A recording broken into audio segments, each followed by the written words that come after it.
Bonjour à tous, c'est Max pour A2-3 Tours. Je vais vous proposer mon pronostic quarté sur l'hippodrome de Paris-Vincennes et également quelques tuyaux sur les courses du jour pour ce vendredi 31 mars 2023. Mais avant ça, je vais revenir sur mes résultats de mes pronostics de ce mercredi 29 mars 2023. C'était sur l'hippodrome de Marseille-Borilly pour cette deuxième étape du Grand National du Trot. À l'arrivée du quarté, c'était le numéro 4, le 3, le 6, le 12 et le 1. Je vous avais proposé le numéro 4, 3, 6 et 12, et le numéro 4 et 3 que j'avais en base, donc on a pu toucher plusieurs rapports, qui est comme le couplet gagnant placé, également les 2 sur 4, le bonus 4, donc plusieurs rapports très intéressants. Pour mes tuyaux du jour, je vous avais proposé le numéro 5 dans la cinquième course, qui était Falco du Jumili, malheureusement a été non placé, et sinon je vous avais proposé dans la réunion 4 sur l'hippodrome de Reims dans la quatrième course. Je vous avais proposé le numéro 14 Favori Break qui finissait à la deuxième place, donc on a pu le toucher en simple placé. Et également dans la même course, je vous avais proposé le numéro 12 Goliath Ducos qui finissait à la première place, donc on a pu le toucher en simple gagnant placé. Et également le couplet gagnant placé, donc qui reste des résultats très satisfaisants. On va revenir sur mon pronostic KT sur l'hippodrome de Paris-Vincennes. C'est la réunion 1, course 8, un départ prévu à 20h15 pour le prix Almetea réservé aux chevaux de 7 ans à 10 ans inclus n'avait pas gagné 310 000 euros sur les 2100 mètres départ Autostar. Ils sont 16 partants et à deux échelons de départ, donc du numéro 1 au numéro 9 en première ligne et du numéro 10 au numéro 16 en seconde ligne. C'est une course européenne, une course C, et je suis parti en base avec le numéro 13. C'est Eureka de Vry, de l'entraînement de Thomas Chalon et de la monte de Anthony Barrier a été préparé pour cet engagement. On fait rappel à Anthony Barrier qu'il a déjà ramené au succès en dernier lieu, même s'il part en seconde ligne. Moi, je vois tout de même une toute première chance pour venir jouer de nouveau le succès dans ce quartier. Donc le numéro 13, Orica de Vry, en première position.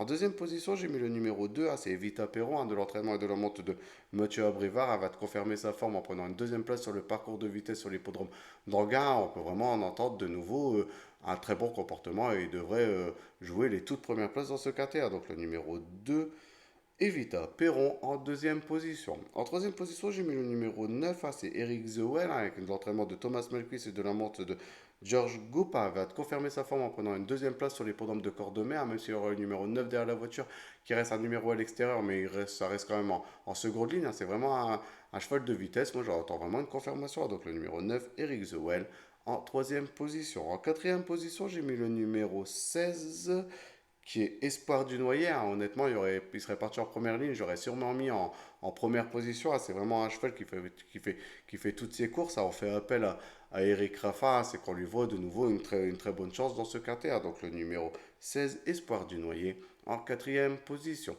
En cinquième position, j'ai mis le numéro 1, qui est Gigolo Lover, de l'entraînement de Jean-Michel Bazir et de la montée de Nicolas Bazir. Il a été préparé pour cet engagement. J'ai vu que Jean-Michel Bazir a mis un emoji vert sur le site de Trou, et je pense qu'on peut vraiment compter sur lui pour venir jouer les bonnes places dans ce quartier. Donc le numéro 1, Gigolo Lover, en cinquième position. En sixième position, j'ai mis le numéro 15, qui est Galileo Bello. C'est vraiment un cheval de qualité. Il sera confié à Benjamin Rochard. Et en dernier lieu, c'était Gabriel Germini qui l'a ramené au succès sur l'hippodrome de Vincennes sur les 2100 mètres de la grande piste. Mais Benjamin Rochard l'a déjà ramené dans le passé, avec le bon parcours. C'est vrai qu'avec le numéro 15 qui est pas évident, mais la forme est vraiment présente. Moi, j'attends vraiment une confirmation. Donc le numéro 15, Galileo Bello, en sixième position. En septième position, j'ai mis le numéro 5, c'est Galipette Piergy. C'est vraiment le cheval de classe de ce quintet. Déjà couru niveau groupe, mais beaucoup plus performant au trot monté. Mais on fait tout de même appel à Franck Nivard. Il y aura le numéro 5 derrière la voiture, qui est un numéro très favorable. Je pense que c'est difficile de l'écarter pour qu'il vienne jouer une petite place en fin de combinaison. Donc le numéro 5, Galipette Piergy, en septième position. En huitième et dernière position de mon pronostic quarté, j'ai mis le numéro 12, c'est Flash Gordon, très connu des turfistes. Il fait pratiquement toutes ses courses. Il donne toujours le maximum de lui-même. Il sera confié à David Thomas. Je pense qu'avec le petit parcours et quelques défaillances de quelques favoris, pourquoi pas venir jouer une cinquième place, à mon avis, à une cote très intéressante. Donc le numéro 12, Flash Gordon, en huitième position.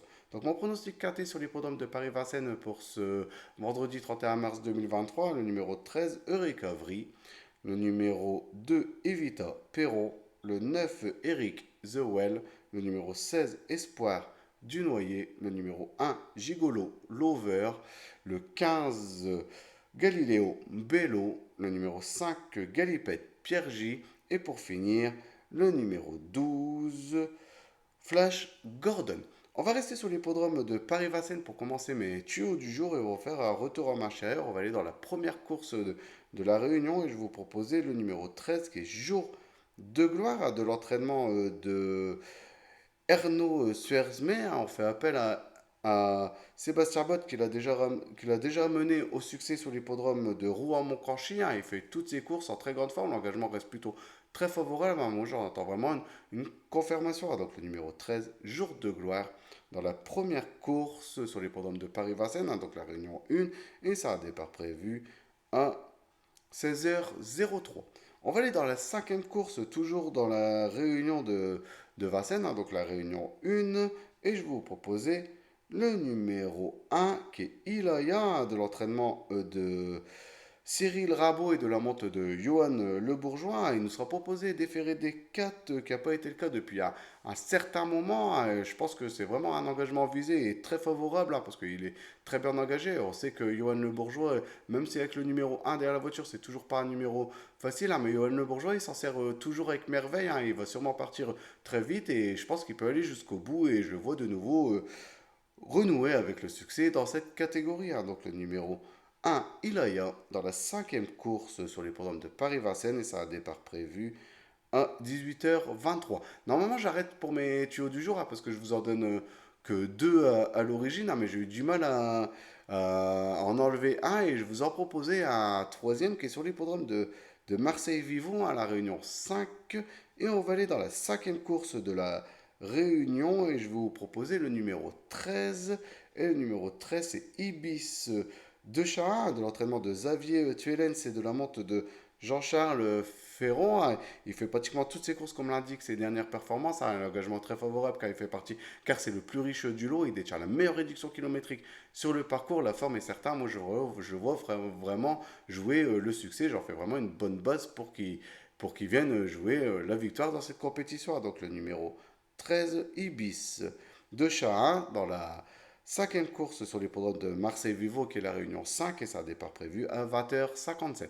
Ben voilà pour mes tuyaux du jour. J'espère que j'ai pas été trop long. Sinon, je vous souhaite de passer une bonne journée et je vous dis à demain pour mes nouveaux pronostics. Allez, à demain!